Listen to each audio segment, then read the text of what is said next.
Merhaba arkadaşlar, örgü kanalıma hoş geldiniz. Bebeklerimiz için yapabileceğiniz kolay ve güzel tığ işi hırka yaptım. Bugün bu hırka anlatımını sizlerle paylaşmak istiyorum. Ben bugün pembe renkli iplik kullandım. Siz her renk ipliği kullanarak bu modeli hem kız hem erkek bebekleriniz için yapabilirsiniz.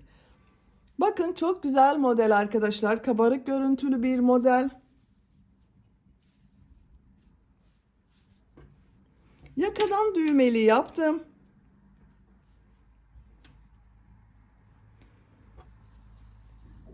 Buraya 3 düğme iliği yaptım. Karşısına 3 düğme diktim bakın.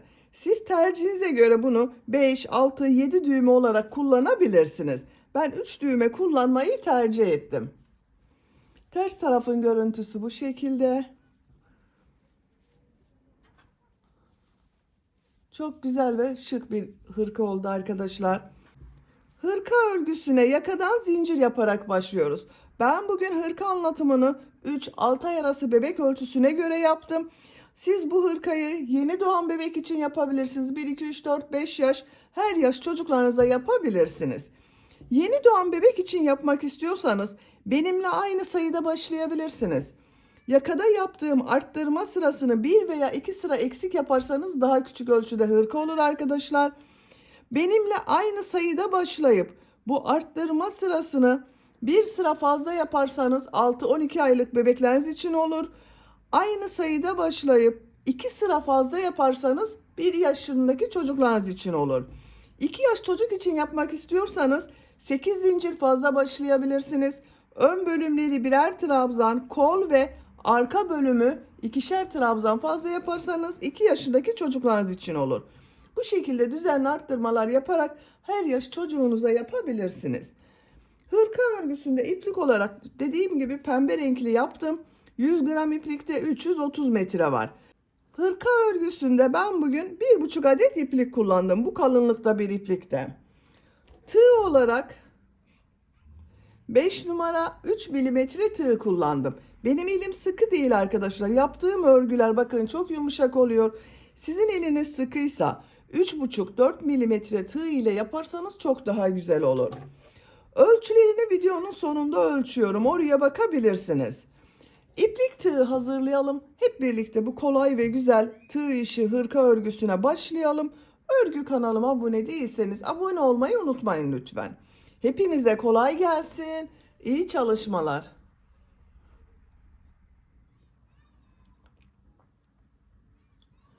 Örgüye yakadan zincir yaparak başlıyoruz. İlk ilmeği ben bu şekilde yapıyorum. Zincirleri yapmaya başlıyorum. Çok sıkı zincirler yapmıyorum. 71 zincir yapalım. 71 zincir yaptım. Çok sıkı zincirler yapmadım. Bu 71 zincirin kaç santimetre olduğunu ölçüyorum.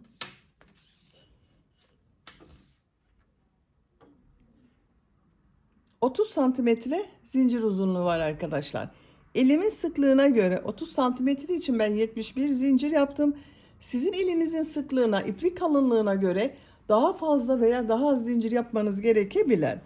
Şimdi bu zincirler üzerine trabzan yapacağız. Trabzan yaparken yaka ayrımlarını ayıracağız. Tığ üzerine iplik alıyorum. 3 ilmek atlıyorum. 1, 2, 3, 4. ilmeğe trabzan yapıyorum. Bu 3 ilmek atladığımda bir trabzan, bununla birlikte 10 trabzan yapıyorum. 1, 2, 3, 4, 5, 6, 7, 8, 9, 10. 10 trabzan yaptım. 2 zincir yapıyorum. Kol için 14 trabzan yapıyorum.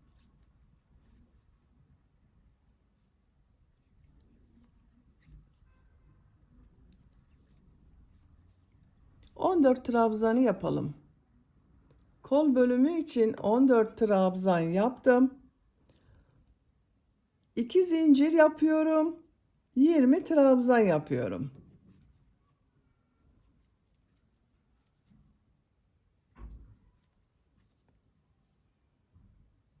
Yirmi trabzanı yapalım. 20 trabzan yaptım. 2 zincir yapıyorum. Kol için 14 trabzan yapıyorum.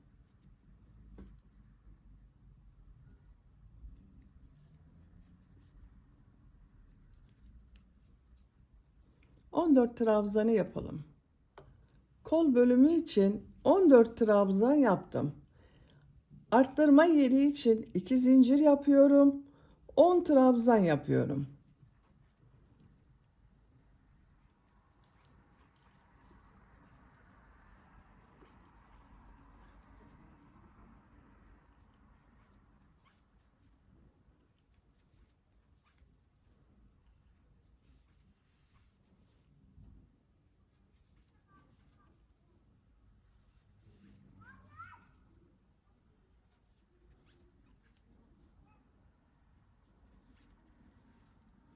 On trabzan yaptım. Bu sırada bakın yaka ayrımlarını yaptım.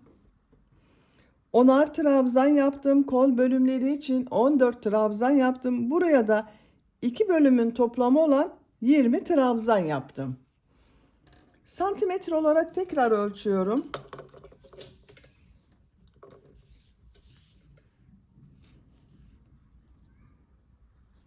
29 santimetre arkadaşlar. İkinci sıradayım. Bir zincir yapıyorum. Örgüyü çeviriyorum. İlk ilmeğe trabzan yapıyorum. 10 trabzan yapıyorum.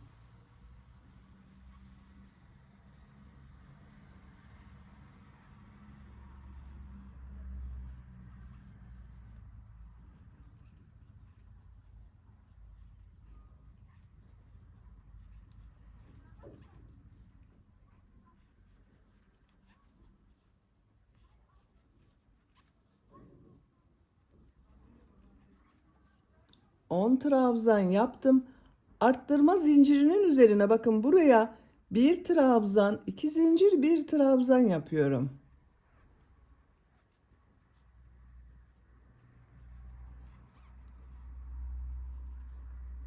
On dört trabzan yapıyorum.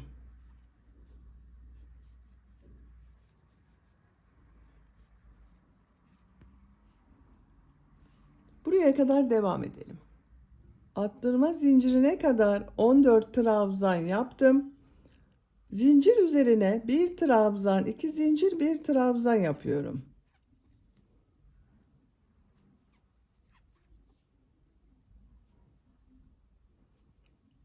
Yirmi trabzan yapıyorum. Bakın kol bölümünde arkadaşlar bir arttırma burada oldu. Bir arttırma burada oldu. Toplam 16 trabzan oldu. 20 trabzanı yapalım. 20 trabzan yaptım. Zincir üzerine bir trabzan, 2 zincir, bir trabzan yapıyorum.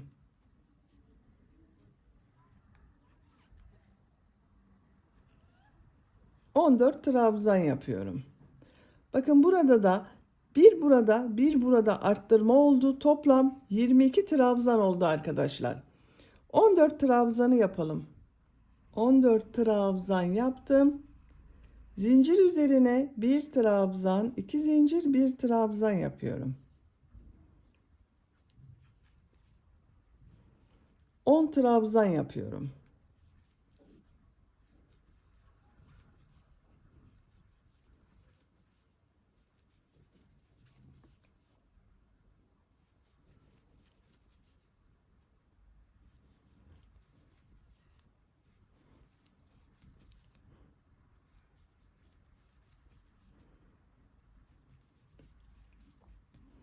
Bakın son trabzanı bu ilk sırada 3 ilmek atlayarak bir trabzan yaptım.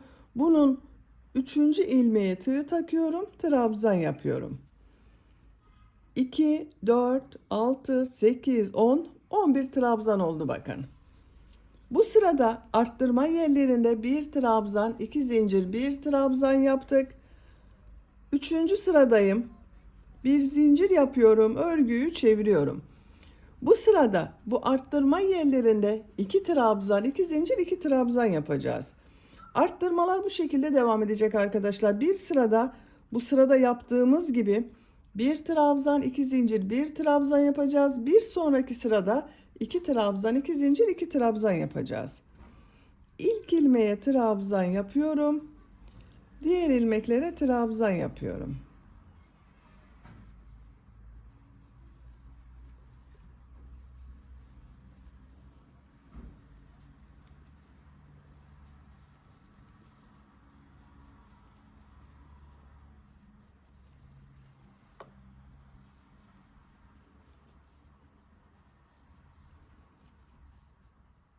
Zincir üzerine 2 trabzan, 2 zincir, 2 trabzan yapıyorum.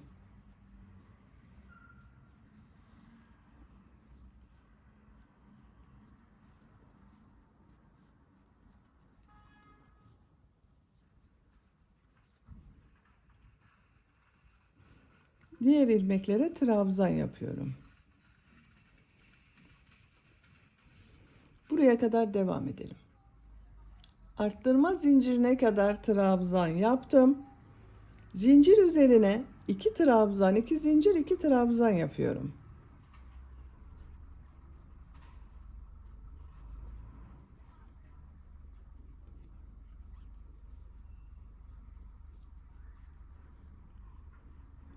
Diğer ilmeklere trabzan yapıyorum.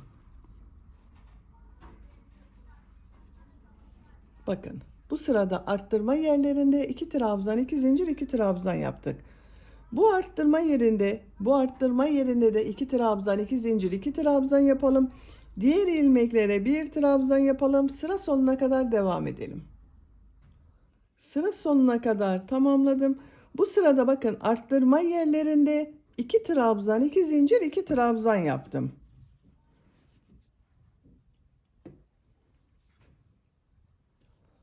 Dördüncü sıradayım.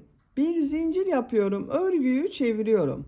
Bu sırada arttırma yerlerinde bir trabzan, 2 zincir, bir trabzan yapacağız. İlk ilmeğe trabzan yapıyorum. Diğer ilmeklere trabzan yapıyorum.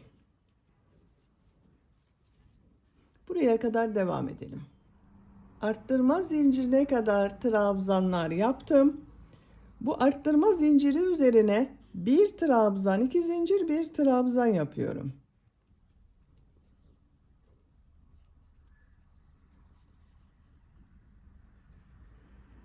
Diğer ilmeklere trabzan yapıyorum.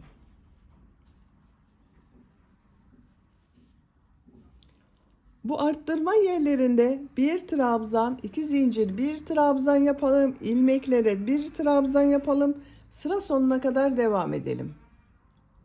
Sıra sonuna kadar tamamladım. Bu sırada arttırma yerlerinde bir trabzan, 2 zincir, bir trabzan yaptım.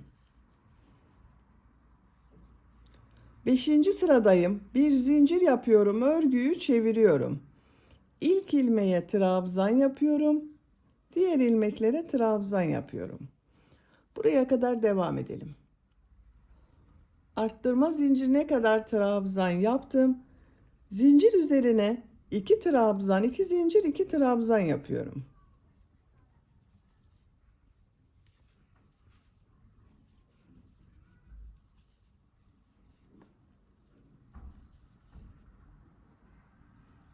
Diğer ilmeklere trabzan yapıyorum.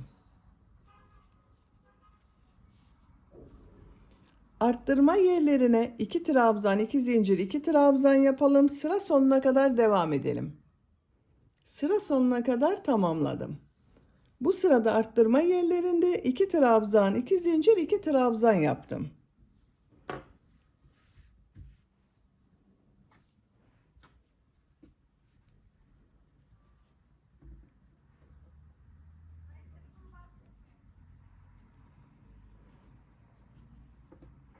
Romanın örgüsü bu şekilde devam edecek arkadaşlar. Bu 4 yerden düzenli arttırmalar yapacağız.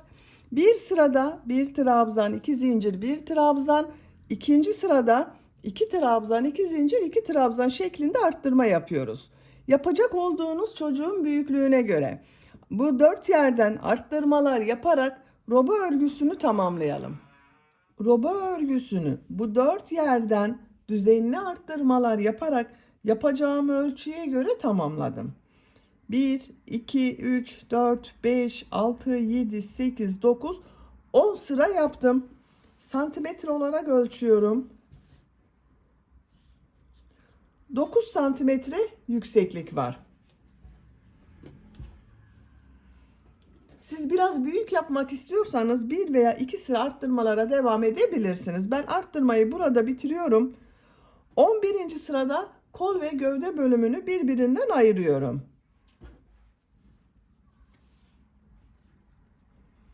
Bir zincir yapıyorum. Örgüyü çeviriyorum. İlk ilmeğe trabzan yapıyorum. Trabzan sırası yapıyoruz.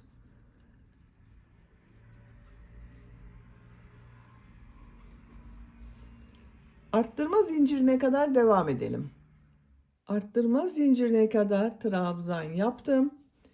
Zincir üzerine 2 trabzan yapıyorum. Kol altı için bir zincir yapıyorum. Tığ üzerine iplik alıyorum. Kolda bulunan bütün ilmekleri atlıyorum. Arttırma zinciri üzerine 2 trabzan yapıyorum.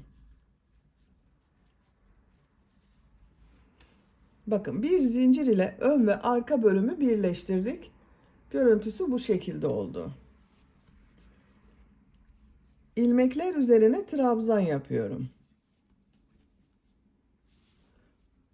Arttırma zincirine kadar devam edelim. Arttırma zincirine kadar trabzan yaptım.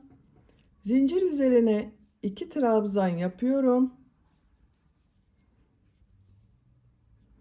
Kol altı için bir zincir yapıyorum. Kolda bulunan bütün ilmekleri atlıyorum. Zincir üzerine 2 trabzan yapıyorum.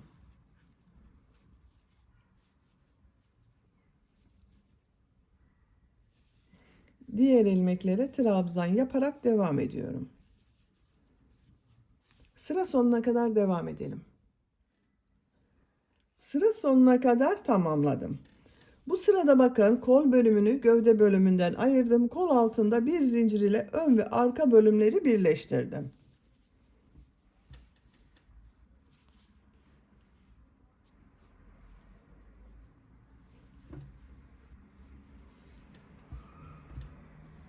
Bu sıradan itibaren model yerleştirmeye başlıyorum.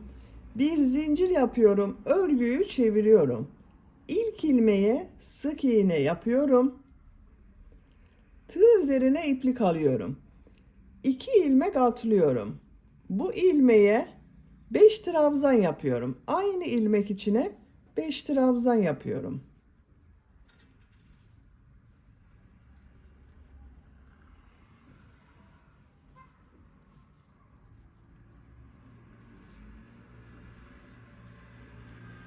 Beş trabzan yaptım. Bir ilmek atlıyorum. Sık iğne yapıyorum. Bir ilmek atlıyorum. 5 trabzan yapıyorum.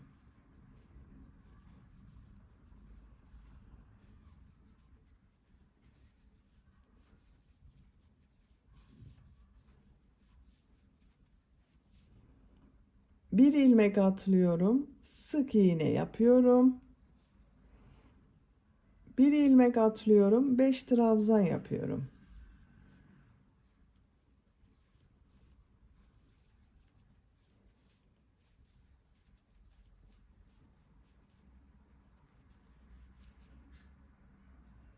Bir ilmek atlıyorum. Sık iğne yapıyorum.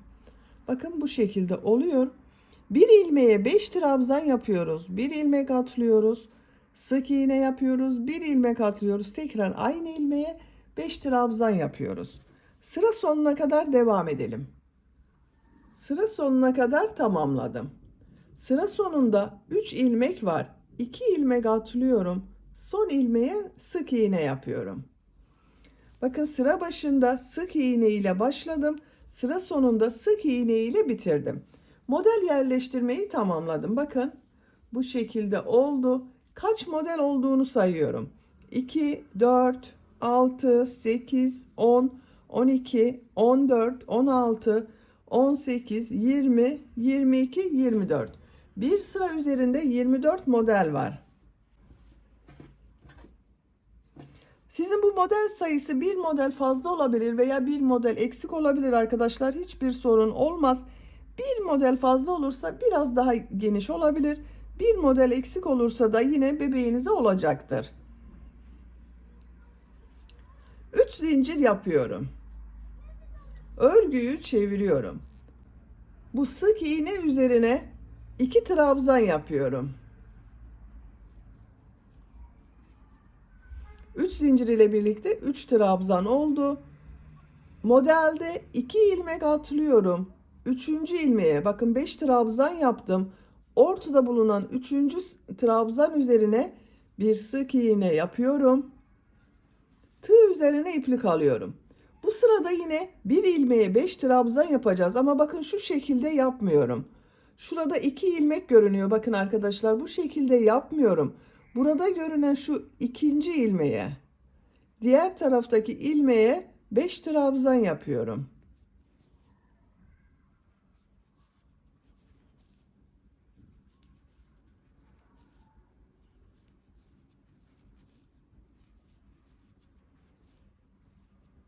Modelde 2 ilmek atlıyorum. Sık iğne yapıyorum.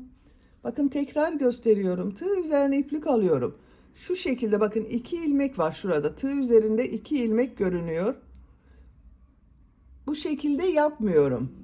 Burada görünen 2 ilmeğin bakın diğer tarafta bulunan ilmekten alarak 5 trabzan yapıyorum.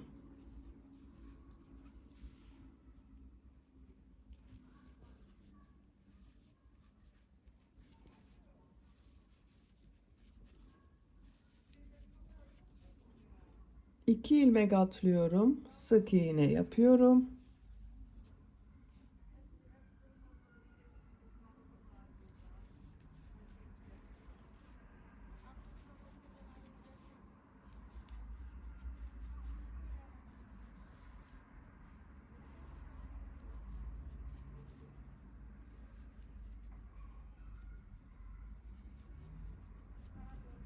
İki ilmek atlıyorum.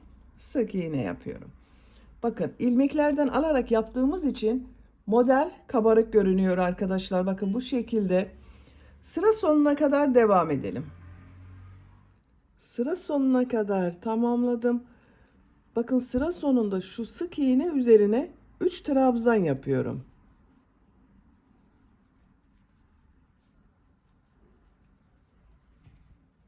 Sıra başında bakın 3 zincir ile birlikte 3 trabzan yaptım. 3 trabzan ile bitirdim.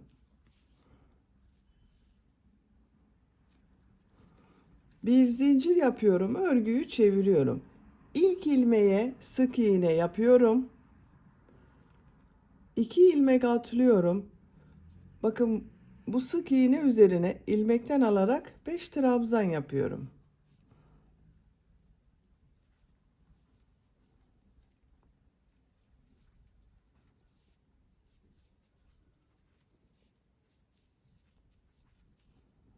İki ilmek atlıyorum. Sık iğne yapıyorum. Sık iğne üzerine 5 trabzan yapıyorum.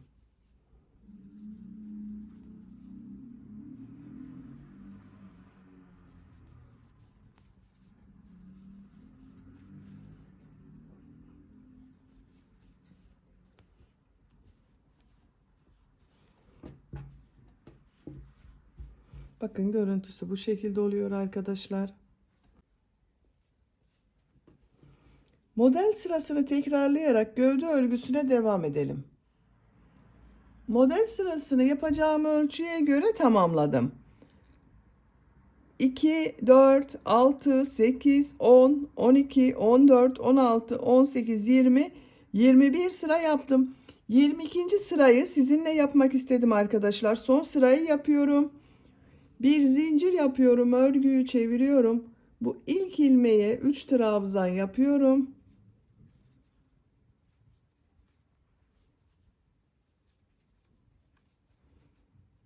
2 ilmek atlıyorum. Sık iğne yapıyorum. Bu sırada bakın buraya yaptığımız trabzanı 6 trabzan yapıyorum.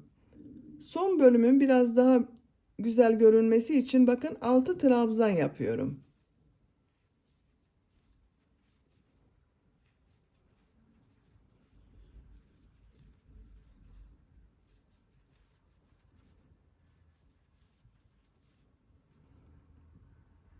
İki ilmek atlıyorum. Sık iğne yapıyorum.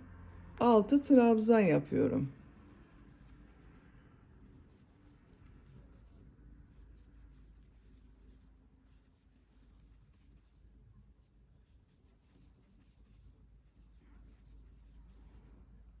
Sık iğne yapıyorum. Bakın görüntüsü bu şekilde oluyor. Sıra sonuna kadar devam edelim. Sıra sonuna kadar tamamladım. Bakın son ilmeğe 3 trabzan yaptım. Gövde yüksekliğini bitirdim. Bakın uç bölüm görüntüsü bu şekilde oldu arkadaşlar. Şimdi ön patları yapalım. Sık iğne yapıyorum. Bu ilmeğe sık iğne yapıyorum. Diğer ilmeklere sık iğne yapıyorum.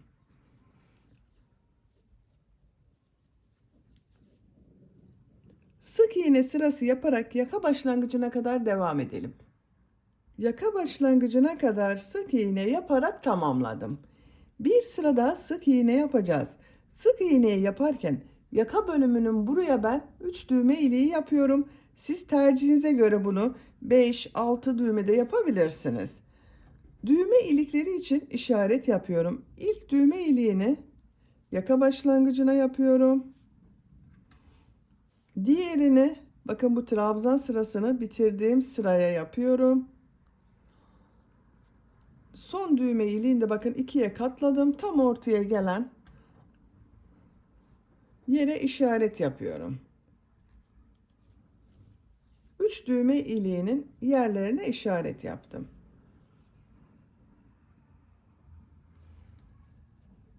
Bir zincir yapıyorum. Örgüyü çeviriyorum. Bir sık iğne yapıyorum. Düğme iliği için 2 zincir yapıyorum. 2 ilmek atlıyorum. Sık iğne yapıyorum. Bakın düğme iliği için 2 zincir yaptım. 2 ilmek atladım. Sık iğne yaptım.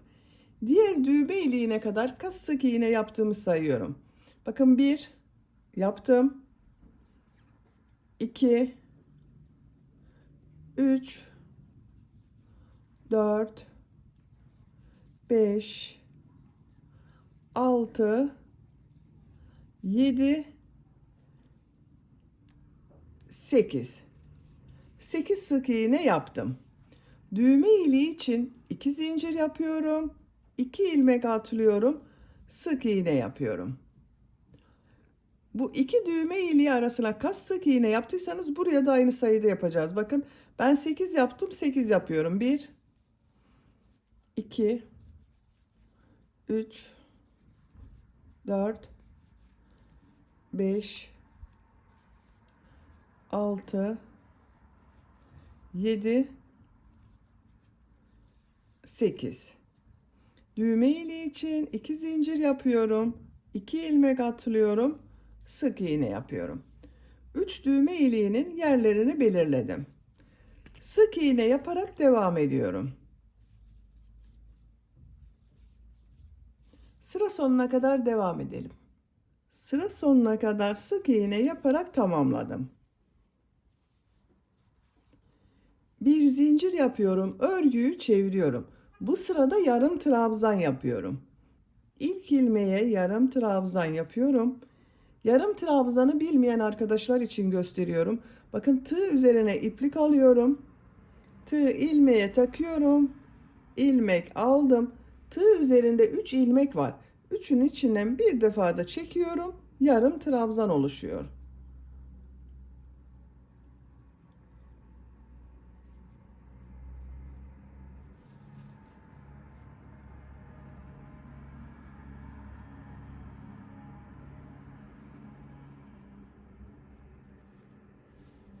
Düğme iliği yaptığımız yere kadar devam edelim. Düğme iliğine kadar yarım trabzan sırası yaptım. Bu iki zincir üzerine 2 yarım trabzan yapıyorum. Diğer ilmeklere yarım trabzan yapıyorum.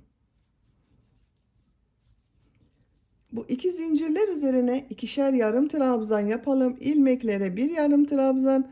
Sıra sonuna kadar devam edelim. Sıra sonuna kadar tamamladım. Bakın düğme iliklerinin üzerine ikişer yarım trabzan yaptım. Yaka çevresinde sık iğne yapıyorum. Şu ilk ilmeğe sık iğne yapıyorum. Diğer ilmeklere sık iğne yapıyorum. Sık iğne sırası yapıyoruz.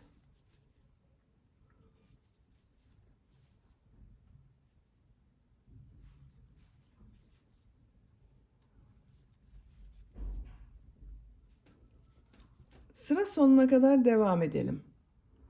Sıra sonuna kadar yaka çevresinde sık iğne yaptım. Son ilmeğe bakın sık iğne yapmadım. Bu ipliği burada bekletiyorum. Burada yaptığımız gibi bu ön patta da 2 sıra sık iğne, 1 sıra yarım trabzan yapacağız. Sık iğne sırasını bakın arkadaşlar. Burada son sıranın düzgün görünmesi için ipliği bekletiyorum. Sık iğne sırasını ipliğin diğer ucunu içinden çıkardım. Bununla devam ediyorum. Siz elinizde iplik varsa diğer yumak iplik ile başlayabilirsiniz. Şu ilk ilmekten ilmek yapıyorum. Sık iğne sırası yapıyoruz.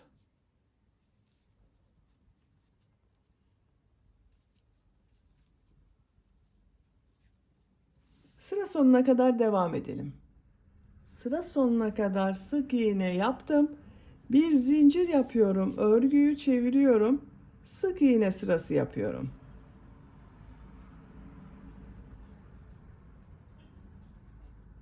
Sıra sonuna kadar devam edelim. Sıra sonuna kadar sık iğne yaptım. Bu ipliği kesiyorum.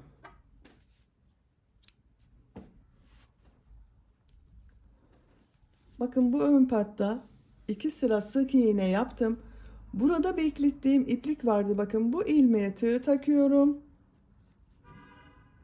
Sık iğne yapıyorum.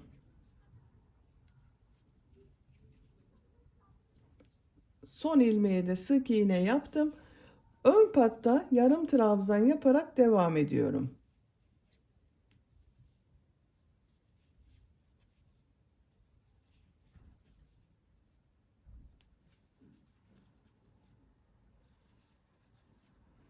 Bakın ipliği beklettiğimiz için buranın görüntüsü düzgün oldu arkadaşlar. Sıra sonuna kadar devam edelim. Sıra sonuna kadar yarım trabzan yaparak tamamladım. İpliği kesiyorum.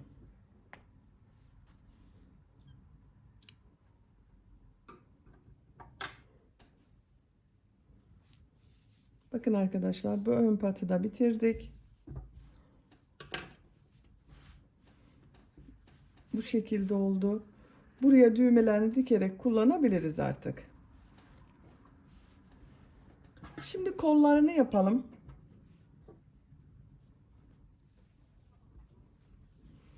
Kol altında şu ilmeğe ipliği bağlıyorum. Buradan ilmek yapıyorum. Bir sıra trabzan sırası yapıyorum. Bakın bu trabzan sırasının devamı olarak kol bölümünde bir sıra trabzan sırası yapıyorum. Bu arttırma zinciri üzerine bakın bir trabzan yapıyorum. Diğer ilmeklere trabzan yaparak devam ediyorum. Sıra sonuna kadar devam edelim. Sıra sonuna kadar trabzan yaptım. Arttırma zinciri üzerine kol bölümü için bakın bir trabzan yapıyorum. Kol altında bulunan ilmek ile ilmek kaydırma yaparak birleştiriyorum. Bakın bir sıra trabzan sırası yaptım. Gövde bölümünde aynı yaptım. Şimdi model yerleştirmeye başlıyorum. Tığ üzerine iplik alıyorum. 2 ilmek atlıyorum. 5 trabzan yapıyorum.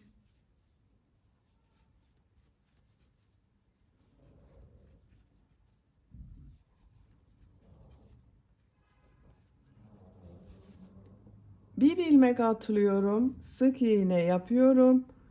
Bir ilmek atlıyorum, 5 trabzan yapıyorum. Gövde bölümünde yaptığımız gibi model yapıyoruz.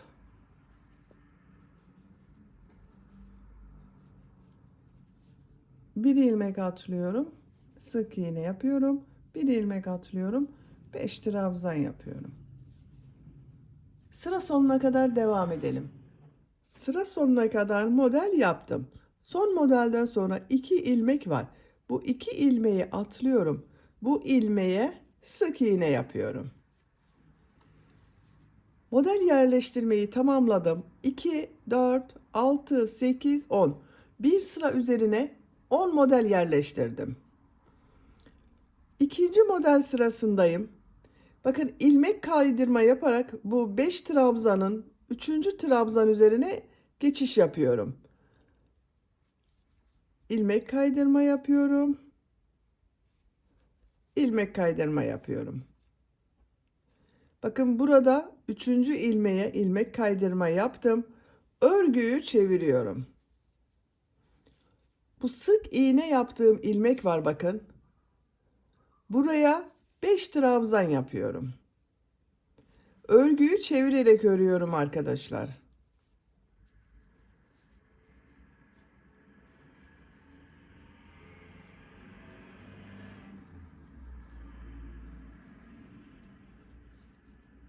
İki ilmek atlıyorum.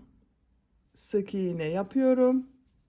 2 ilmek atlıyorum. Sık iğne üzerine ilmekten alarak 5 trabzan yapıyorum.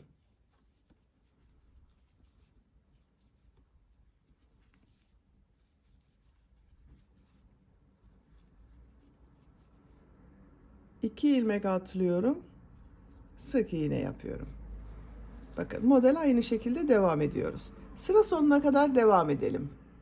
Sıra sonuna kadar tamamladım. 2 ilmeği atlıyorum. Bakın bu ortada bulunan ilmeğe sık iğne yapıyorum.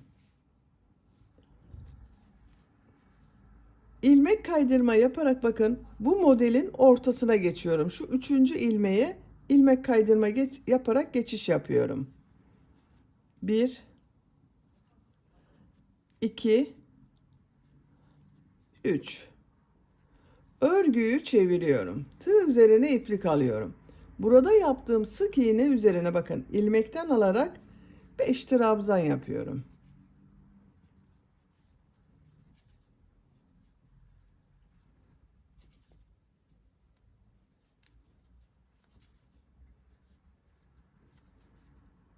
İki ilmek atlıyorum. Ortadaki ilmeğe sık iğne yapıyorum.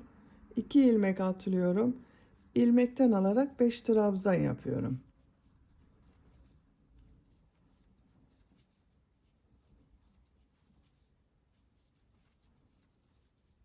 İki ilmek atlıyorum. Sık iğne yapıyorum. Sıra sonuna kadar devam edelim.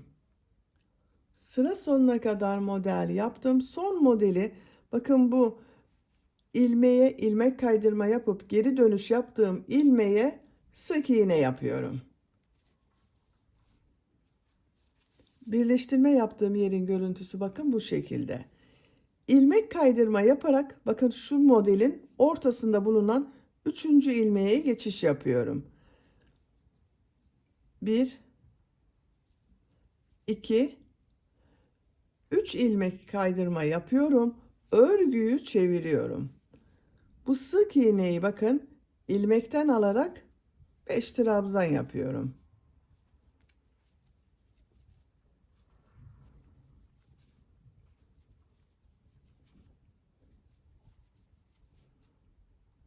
Sık iğne yapıyorum. Bakın kol örgüsü bu şekilde devam edecek arkadaşlar. Her sırada aynı sayıda model olacak. Bu ilk sıraya kaç model başladıysanız her sırada aynı sayıda model olacak. Ben bakın 2, 4, 6, 8, 10 modeliyle devam ediyorum. 10 modeliyle kol örgüsü devam edecek arkadaşlar. Yapacak olduğunuz çocuğun büyüklüğüne göre bu model sırasını tekrarlayarak kol örgüsüne devam edelim. Kol örgüsünü yapacağım ölçüye göre tamamladım. 2, 4, 6, 8, 10, 12, 14, 16, 18 model sırası yaptım. Kabarık olarak bakın 2, 4, 6, 8, 9 sıra arkadaşlar. Benim yapacağım ölçü için bu yükseklik yeterli. Bakın diğer kol örgüsünde aynı sayıda yaptım. Kol ucunda bu şekilde sık iğneden oluşan bileklik bölümü yaptım. Bu kolda da aynı yapacağız. Siz biraz büyük yapmak istiyorsanız bir sıra daha model sırası devam edebilirsiniz. En son bakın sık iğne yaptım. Örgüyü çeviriyorum. Sık iğne sırası yapacağız. Arada kesmeler de yapacağız. Kol ucunun biraz dar olması için. Bakın şu şekilde bileklik bölümü biraz dar oldu. Sık iğne, 2 sık iğne yapıyorum. Bir ilmek atlıyorum. 2 sık iğne yapıyorum. Bir ilmek atlıyorum. 2 sık iğne yapıyorum. Bir ilmek atlıyorum. 2 sık iğne yapıyorum.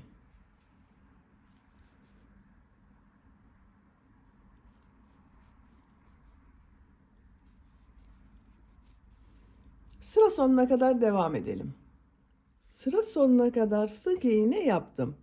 İlk yaptığım bu sık iğne ile ilmek kaydırma yaparak birleştiriyorum. Bakın kol ucunda sık iğne yaptım. 2 sık iğne, bir artlama yaptım. Biraz dar oldu. Tekrar sık iğne sırası yapıyorum. Bir zincir yapıyorum. Her ilmeğe sık iğne yapıyorum. Artık atlama yapmıyoruz. Bakın her ilmek üzerine sık iğne yapıyoruz. Sıra sonuna kadar devam edelim. Sıra sonuna kadar tamamladım. İlk ilmek ile ilmek kaydırma yaparak birleştiriyorum. Bir sıra daha sık iğne yapıyorum. Bu kol ucunu 3 sıra sık iğne yaptım. Bu kolda da aynı yapıyorum.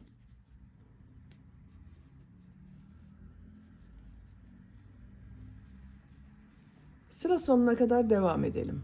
Sıra sonuna kadar tamamladım. İlk ilmek ile ilmek kaydırma yaparak birleştiriyorum. İpliği kesiyorum.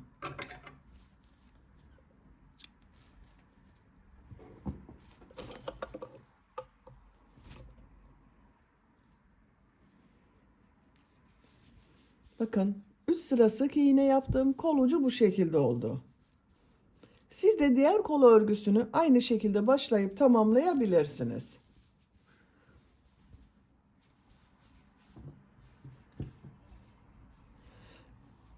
Hırka örgüsünü bitirdim arkadaşlar. Bakın çok güzel oldu.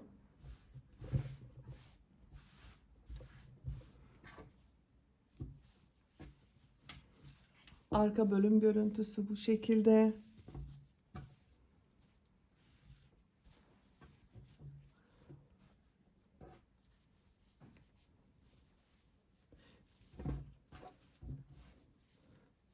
Düğmelerini takıyorum.